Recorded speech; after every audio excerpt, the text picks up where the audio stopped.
Hai Interisti Forza Inter, kembali lagi dengan channel Update Inter, channel yang akan membahas informasi terbaru dari Inter Milan khusus untuk Anda. Dan inilah berita hari ini.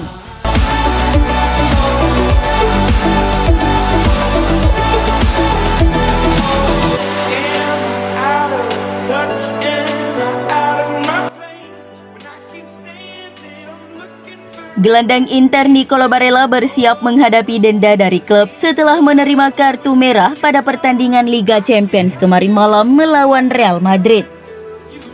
Gazzetta dello Sport melaporkan bahwa klub akan mendenda pemain berusia 24 tahun itu berdasarkan prosedur disiplin internal mereka.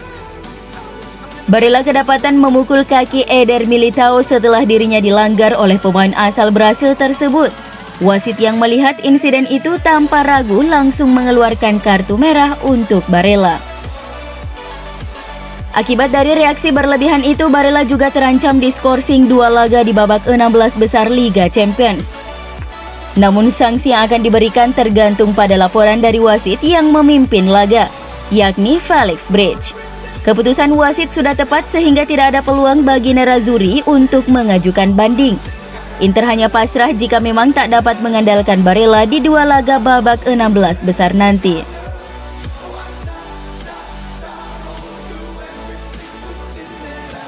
Kiper legendaris Inter Walter Zenga merasa bahwa gelandang Nerazzurri Nicolo Barella harus menemukan kestabilan mental dan ketenangan dalam permainan.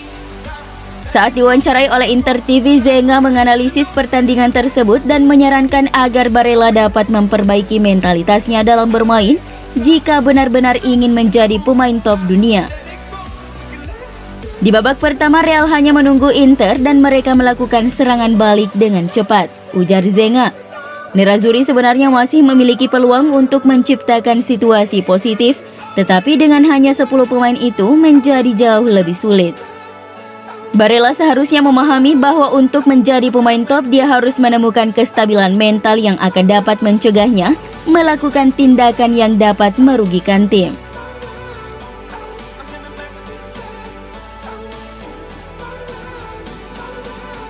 Gazzetta dello Sport melaporkan bahwa Marcelo Brozovic adalah satu-satunya pemain yang menampilkan permainan terbaik dalam kekalahan Liga Champions kemarin.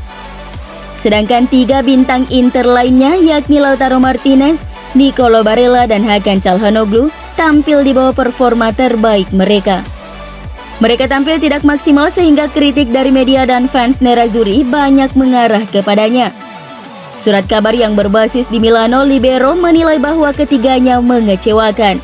Performa mereka biasa-biasa saja saat Nerazzurri menderita kebobolan 2 gol dari Real Madrid, sehingga hanya puas lolos sebagai runner-up grup. Sebelum perjalanan ke Bernabeu, pasukan Simone Inzaghi memiliki ekspektasi yang tinggi untuk menyalip Real Madrid di puncak klasemen grup D, karena mereka sedang dalam performa terbaik di Liga. Namun yang didapat justru sebaliknya, Nerazzurri pulang hanya dengan tangan hampa.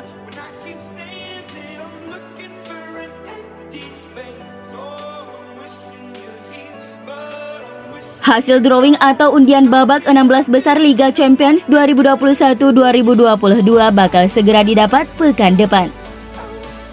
Jadwal drawing babak 16 besar Liga Champions 2021-2022 adalah pada Senin 13 Desember 2021 pukul 18.00 waktu Indonesia Barat di Nyon, Swiss yang bisa ditonton lewat live streaming UEFA TV. Kans terciptanya sejumlah big match sudah menanti di depan mata, seperti Real Madrid versus PSG, Munchen versus Inter Milan, atau Manchester United versus PSG. Gazzetta dello Sport melaporkan bahwa Inter telah memulai mempelajari calon lawan mereka di 16 besar. Nerazzurri berpotensi bertemu dengan calon juara kompetisi ini yaitu Manchester City, Liverpool, Bayern, dan Manchester United. Meskipun begitu, tim berharap untuk mendapat undian yang lebih mudah, yaitu bertemu dengan tim yang lebih seimbang, yaitu Ajax atau Lille.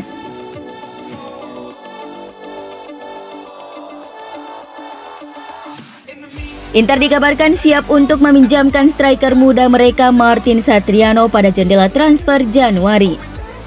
Tapi Nerazzurri hanya akan bersedia mengirimnya ke klub yang bisa memberinya jaminan bermain reguler agar bisa menimba banyak pengalaman bermain di tim utama.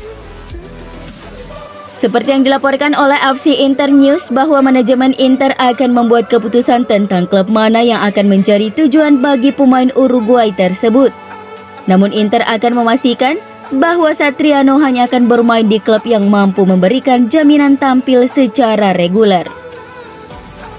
Sejauh musim ini Satriano tidak memiliki peran signifikan di skuad utama Nerazzurri meskipun sempat tampil mengesankan selama pramusim. Dia diperkirakan akan pergi dengan status pinjaman pada Januari dan Cagliari disebut tertarik untuk merekrutnya. Sementara itu beberapa tim dari Serie B yakni Lecce, Brescia, Monza dan Parma juga siap bersaing untuk mengamankan servis Satriano. Tidak hanya di Italia, pemain berusia 20 tahun itu juga tengah dibidik oleh sejumlah klub Spanyol. Jadi Nerazzurri memiliki banyak opsi yang dapat dipilih untuk masa depan sang striker.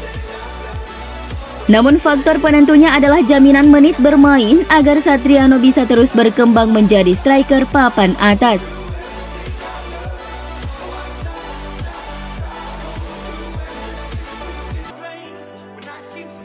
Corriere dello Sport melaporkan bek Inter Andrea Ranocchia telah pulih dari cedera paha dan akan kembali pada laga melawan Cagliari akhir pekan ini.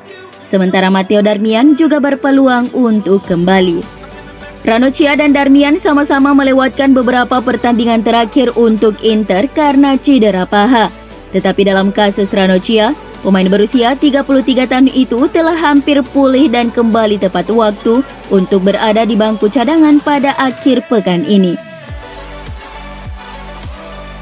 Darmian masih diragukan untuk pertandingan melawan Cagliari dan mungkin telah tersedia untuk pertandingan tandang Nerazzurri menghadapi Salernitana. Sementara itu penyerang Joaquin Correa masih akan absen beberapa pekan ke depan karena cedera.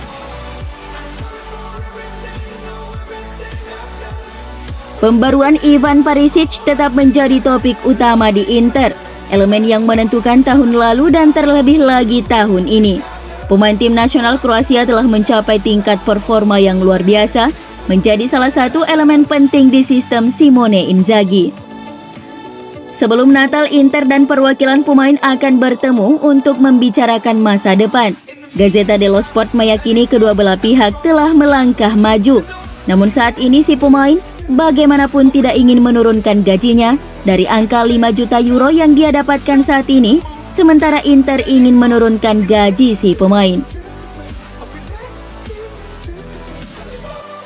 Desas-desus tentang likuidisasi Suning kembali menyeruak dan hal ini membuat potensi untuk pemilik baru tiba bagi Inter kembali hidup. Inilah yang diklaim Bloomberg, melaporkan bahwa perusahaan raksasa asal Nanjing, Suning Group, tengah dalam kesulitan ekonomi. Hal yang membuat adanya kemungkinan divestasi lini bisnis dalam upaya untuk mendukung keuangan mereka kembali membaik. Secara informal, laporan ini mengungkapkan bahwa grup Suning yang saat ini sedang mempertimbangkan untuk mencoba kembali memperkenalkan investor baru untuk Inter. Suning mungkin akan memulai prosedur formal pada awal tahun depan untuk menjual saham Inter Nerazzurri. Bloomberg melanjutkan bahwa Suning akan bekerja sama dengan konsultan untuk meninjau serangkaian aset klub untuk lebih memahami situasi keuangan. Suning Group telah mengevaluasi minat calon investor untuk mendanai ekuitas Inter. Saat ini, Suning dan investor masih melakukan negosiasi dan belum bisa dipastikan apakah kedua pihak akan mencapai kesepakatan. Namun Zhang masih menolak berkomentar mengenai hal ini.